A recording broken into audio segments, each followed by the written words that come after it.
Hi there and welcome back to the channel. I've been to We Love CRTs in Liverpool again, and I've ended up with this lot, and I only went there for that. I got that from them via eBay, and I went to pick it up and drop some stuff I've repaired for them. And yeah, I've ended up coming back with 6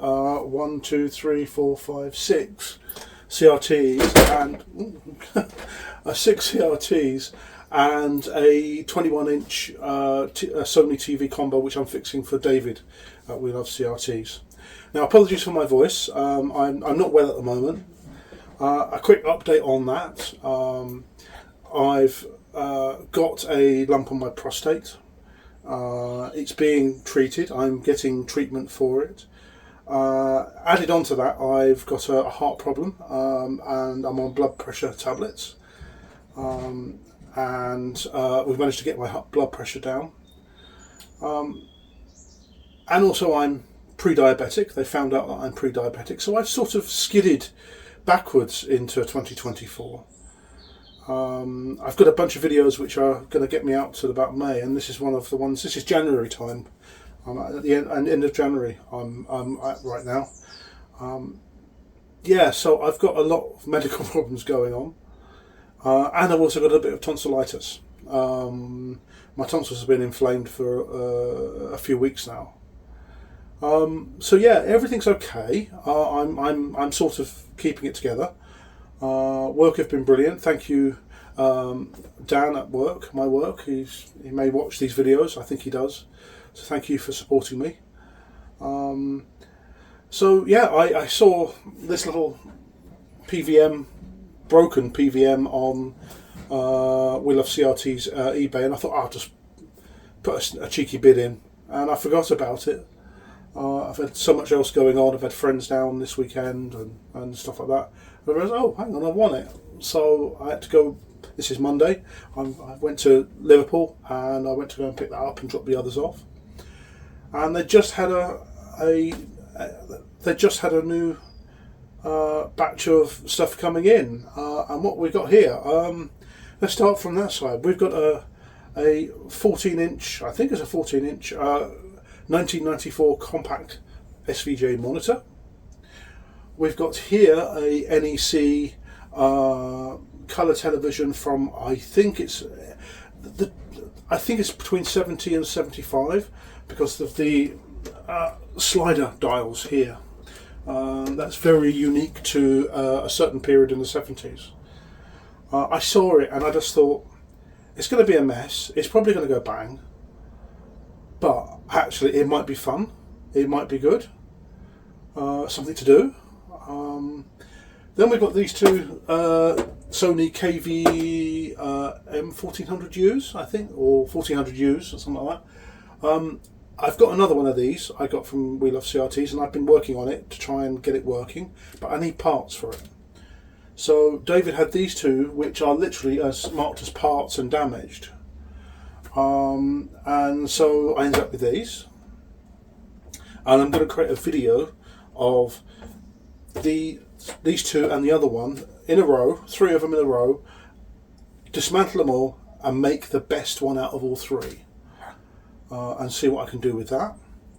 Then we've got the little Sony PVM. I haven't got a model number on it. You can't see a model number on it, but it's got this carrying case, and it's also got the 12 volt, I think it's called pack lock unit on the back, which allows it to be powered from 12 volt car batteries. And then here we've got this little Sharp from the 1980s. This hasn't got a SCART socket, so it's pre-1986, 87. David saw this in his travels and he picked it up for me. And thank you very much, David. Thank you so much for all of this. I really do appreciate it. I'm going through a tough time here, and actually doing some of these repairs actually is very, very good to de-stress me. And I've also got that Sony 21-inch TV combo, which I'm going to fix for David and get back to him. So yeah, I've got a lot going on, and so you're going to see some videos on each of these. Possibly the PVM first, because that was what I was after. and then I'm probably going to do the NEC, because I'm really curious to see whether that works or not. It looks quite battered and quite worn. Let me take you off the stand and we'll have a quick look at the individual ones close up. So I've had to move my work monitor out of the way because to get all of this in. So here we are. We've got a little Compaq SVGA monitor. These were common as hell back in the day. It's got the server branding here, the Compaq server branding, which is slightly different from the desktop stuff. The lead on the end seems to be okay. It seems to be not damaged. It's very grubby, very dirty. It's been wet. We'll soon see what happens. It's got one or two marks, but yeah, I'm gonna rebuild. If this works, I'm gonna rebuild it, and I'm gonna do something interesting with it. So there's that. Then we've got this NEC, which is a model number CV. Well, let's see whether you can actually see it. CV-14T81E. Yeah, it's crusty. Oh god, is this crusty? Yeah, so it's UHF tuner there. Volume, color. It is quite unloved.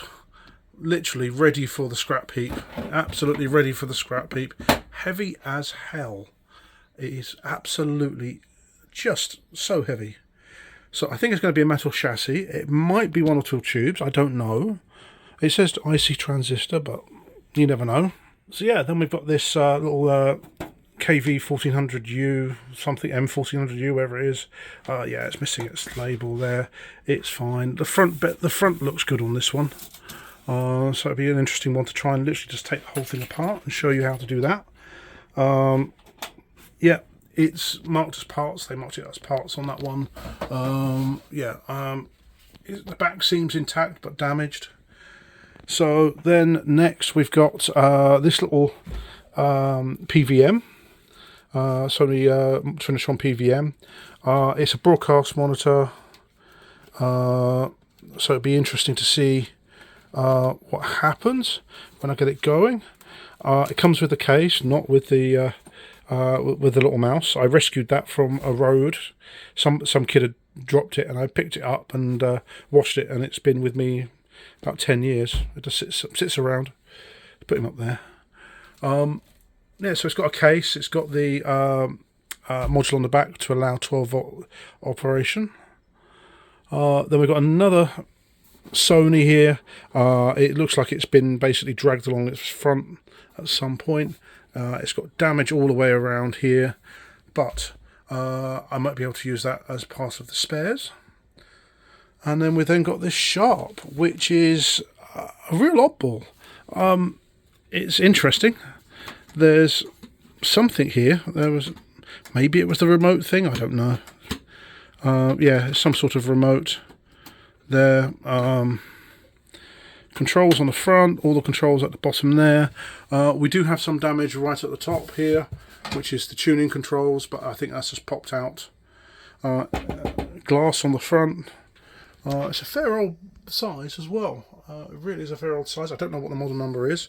We'll get into that a little bit later. I'll take each of these down and we'll have a look at them. So yeah, it's going to be a very interesting few months. It'll keep me entertained while I'm recovering and doing other bits and pieces. I get very bored. I like The Traitors. That's it. That's all I've watched, and all I want to watch is The Traitors. Everything else just seems so boring. So yeah, this one really, really interests me. Early 70s, Japanese. Yeah, I've got to have a go. I've got to clean it up. I've got to see what happens. You never know, it might actually work. So what I'm going to do is I'm going to take them all down, put them on one by one. We'll have a quick look round each one of them, so you can see what I'm getting into. Have a glug of tea, put mouse back up somewhere. Up on he normally lives up on the speaker. So let's have a look at all of these individually. So we've got the PVM first. I saw this on eBay. We love CRTs. David, we love to put it up for sale. I was the only bid on it. So yeah, it doesn't work. They tried plugging it in and nothing seems to work, so we'll see what happens there. I won't be powering up in this video, it'll be a separate video. So we've got a carrying case for it.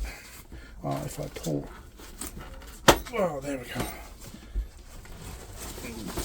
Pull it out of the case. There we go. And it's a case for a production team to basically move the TVs around when they need to. And it lets the air out, and it's got storage things. It's a really nice little pouch. Yeah, there seems to be all there. Is there anything? What's this? Let's have a look.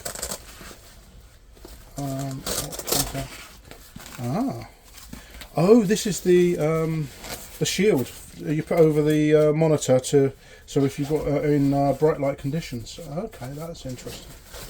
Right, okay, let's move that out of the way. Put this here. So it's yeah, it's a, I don't even know the model number. It's a little PVM used for TV production and stuff like that. It's got power on the side. You've got these buttons which all push in so they don't get damaged and knocked off in transit. So we've got volume, picture, bright, colour, sharp, vertical hold.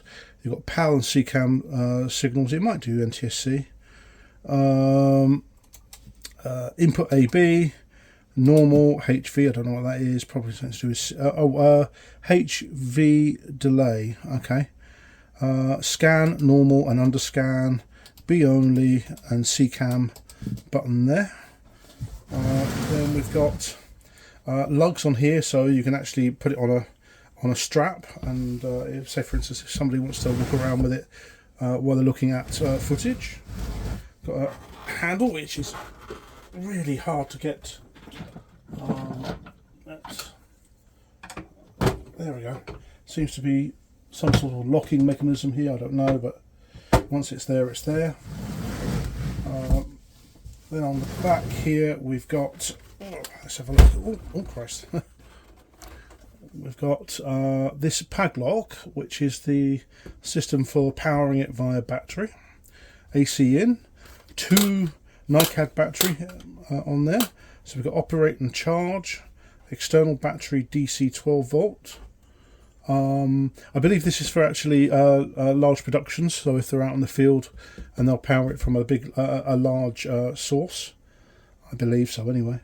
We've got tuner socket, audio, and you've got video, 75 ohm on or off, audio in and out, video in and out, again 75 ohm switch on and off. Take that off, and then we might be able to see what the model number is. We've got the RGB drive, so you can set the white levels and red, green and blue. Another mounting point here, and that's it. So yeah, it's going to be interesting to see how that works out and whether we can get it working. They did try, I believe. They tried to power out, but yeah, that's that one. So that's the first TV. So second on the bench is this monstrosity. Now this is, if I can find it, is there anything? Yeah, it's a CT. Yeah, oh actually it's on the front, isn't it? It's a model CV14T81E. I really think this dates from the early to mid 70s. It's got a pull on, very similar to the early Trinitrons. Oh wow, that. Oh yeah, it doesn't turn. It doesn't turn. It just pulls. I thought it's like the Sony Trinitrons, and does something. Color, volume. I don't know whether that's anything there. We've got UHF tuning. Then if we, it is very heavy. On the top here, we've got horizontal hold. Contrast, brightness, AFT on and off. The controls are very seized. We've got the RF in there, which seems to just be like a drain hole, probably in. All the rain goes in there and it's gone inside. On the sides, nothing much there. It's just very, very, very dirty. It's definitely been rained on. On the back there's virtually nothing here, just a power cable. We've got vertical linearity, vertical height, vertical bias, red drive, green drive. So possibly the blue is the fixed and the red and the green you have to adjust. The colour killer. So that basically is the colour demodulation. CV14T81E, 240 volts, 100 watts. That's a lot. That's a lot of power for a TV. No, it was back in the days when actually the electricity was relatively cheap, unlike today in 2024. Looks like somebody might have been in here once before. There was a cable management thing here that's been broken off. It's just a dirt ball, but it was interesting. It just sort of interested me, and I thought, okay, that's old enough to be interesting. So it's going to be a really interesting one, this one. It's got a base on the bottom, so it's got a thing to try and raise it up. Yeah, handle on the top, and it's a very heavy television. So that's an interesting one. So that's going to be on the channel. So let's see what's next. So the next TV is a Sharp DV1600. I've just checked the model number on the back. Really interesting. It's again a mid 80s TV. Looks like it had some sort of remote or something in there, where you could put the remote in there and push it out, similar to the Mitsubishi. There might be some, I think that's the infrared. We've got the channel selection there, which should be quite interesting. We've got some controls. Okay, yeah, we've got power, channel and volume just there. On the bottom here, it's very difficult to see. Let's see whether I can actually raise it up not without damaging it. So yeah, so we've got here we've got colour. Looks like contrast, brightness, colour again. Looks like two colours. Too bright, I don't know. It's got some weird ass control. So yeah, it's got a glass screen, which is nice. They often get damaged. On the sides here, nothing much to see. Looks like somebody's been in there. So we got Sharp DV1600, 72 watts. Interesting thing is that we have audio in, and I think this might be stereo. It's got two inputs, so video in, audio, RF. Again, pre-SCART, so that's going to be in the UK about 1986 or less, 85, 86 or less. Nothing much else really on there. There seems to be one speaker there. So yeah, it's going to be interesting to see what this does. We do have some damage on it. We've got here. Let's see whether I can get that out. There we go. So it looks like the tuner has been popped inside there. So I just need to do that. Sort that out. Yeah, it can be really interesting, I think. Thank you, David. Thank you, David, for hooking me up with this one. Thank you for thinking of me of this. Yeah, I do like this style.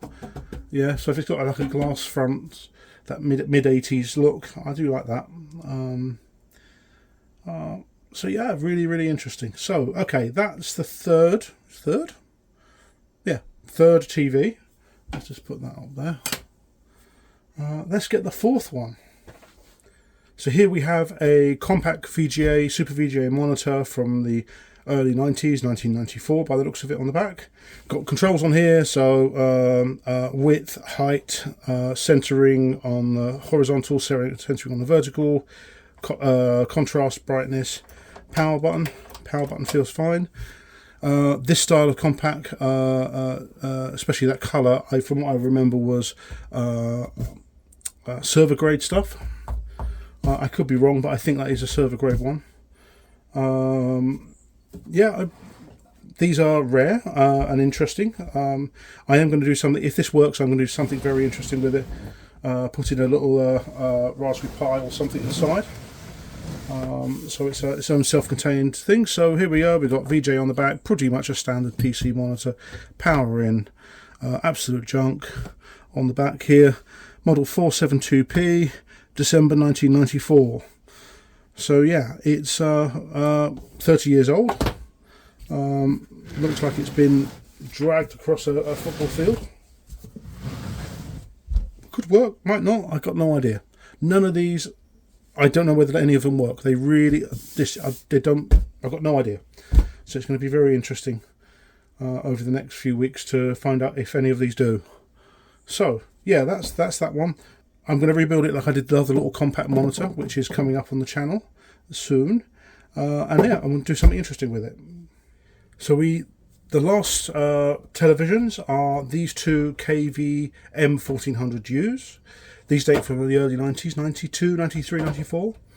I did buy one of these brand new in 1992, and I've got a soft spot for them. They're really, I just like them. I just like the design. Both of these are cosmetically challenged. And the plan is, I've got another one of these I got from We Love CRTs. I'm going to turn the 3 into one good one.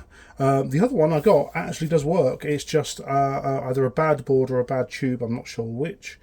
So what I'm going to do is take these two and the other one completely apart. Literally break them down into their component parts, work on them, and actually build up a working, cosmetically good, as best as I can with what I've got here, KV-1400U. Now I know I could spend sort of 60, 70, 80 pounds or something like that getting one from eBay, which is in great condition, but that would be boring.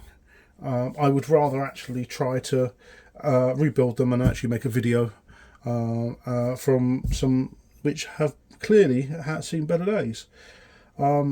This one here has lost its Sony badge. That's fine, I can sort that. This one here, the Sony badge has been scuffed up. This one has been dragged across the front, I think, on its front. Badly damaged here. I've got a lovely, one of the guys at We Love CRTs put SCART fucked, which I'm not surprised. Great big hole going in there, so it might still work. If SCART's fucked, then yeah, okay. So yeah, it's got a load of dents and damage to the plastics. Yeah, it is what it is, and it's going to be interesting to see what I can make of that one, or out of them. This one here, the front is pretty decent, one or two marks, but it's actually the best one out of all three. The back here also is the best one out of the all three, I think. They're pretty easy to work on, these. And again, this one says parts. Again, you've got a speaker on the side here, headphone socket, a SCART and RF in. Yeah, this one, yeah, out of all of these, I think all the tubes will probably be absolutely fine, I think. The tubes tend to be the problem with these ones. It tends to be the electronics. So yeah, so this is the 3-into-1 video I'm going to do at some point. It will come out eventually, hopefully in 2024. So yeah, that's going to be interesting. So yeah, this is all of the TVs I'm going to be working on. I've noticed that my videos, I get more hits on my videos if I do video recorders than TVs. Yeah, I can understand that, because video recorders are quite mechanical and they're sometimes much harder to actually fix. But yeah, I've got a bunch of TVs and I'm going to fix them. So you're going to see more videos about TVs and monitors. So and take it from there. Please look out for some of the videos. There will be some videos coming out after the latest bunch of videos. I think I'm going to be doing a few more videos. Let's see how my health goes. I'm going to be probably working on these over the next few months. The hospital treatments are going to be going over the next few months, so I might end up having to stop for a while. You're going to see something. You will see something. It's not going to be once every 2 weeks. It's definitely not going to be that. maybe once a month, something like that, while I'm recovering.